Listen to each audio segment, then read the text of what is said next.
كيقولوا ناس زمان جرح الموس كيبرى وجرح اللسان كيبقى ينغص في القلب. هاد الحكمة ماشي غير الهضرة، هي حقيقة عاشها مرا عجوز وسط الغابة مع ملك الغابة.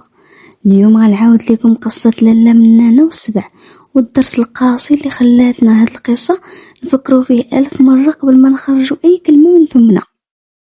حاجيتك ما جيتك، وباش ما جيتك ديتك، والخير جاني وجاك، والشر بعيد عليا وعليك.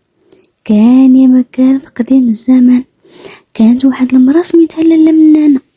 هاد لالا منانة كانت معروفة بالرزانة والعقل، ولكن الزمان دار عليها ومات راجلها وخلاها بوحدها مع بنياتها.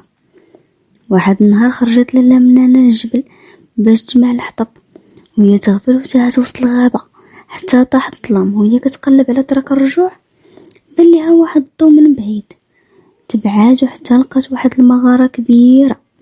دخلت ليها وهي تنقز، لقات سبع كبير ومريض وشوكة غارقة ليه في رجلو. لالا منانة ما خافت ما دهشت، قربت عند السبع وقالت ليه: يا سلطان الغابة، أنا غير ضيفة الله، جيت نداويك ونفك وحيلك. السبع حل عينيه شاف فيها وما دار والو. جدت منانة واحد الموس صغير وبقات عليه بالخاطر حتى حيدت ليه الشوكة وعصرات ليه الجرح وداواتو بالأعشاب اللي كانت عندها. السبع ارتاح ومن تما ولاو صحاب. كان كيجيب بها الصيد حتى لعند المغارة وهي تطيب وتاكل وتخبي البنيات.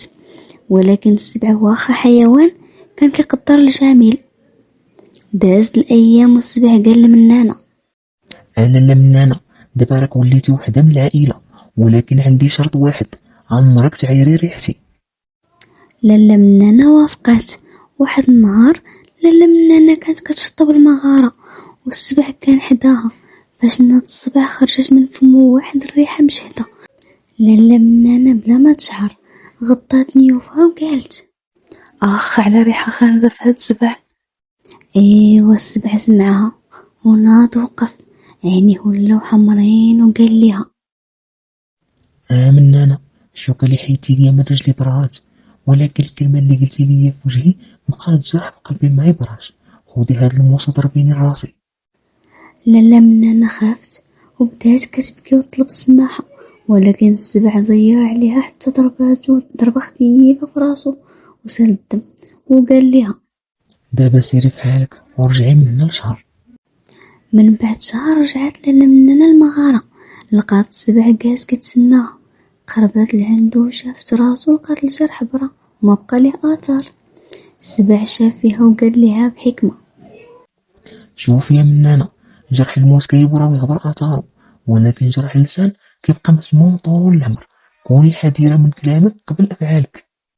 لالا منانة مشات لدارها عند بنياتها وهي هازة معاها درس كبير بالذهب، أن الكلمة الزينة هي اللي كتعمر الدار والكلمة الخايبة هي اللي كتريب الغار. مشات حجيتي من واد الواد وبقيت أنا مع ولاد الجواد.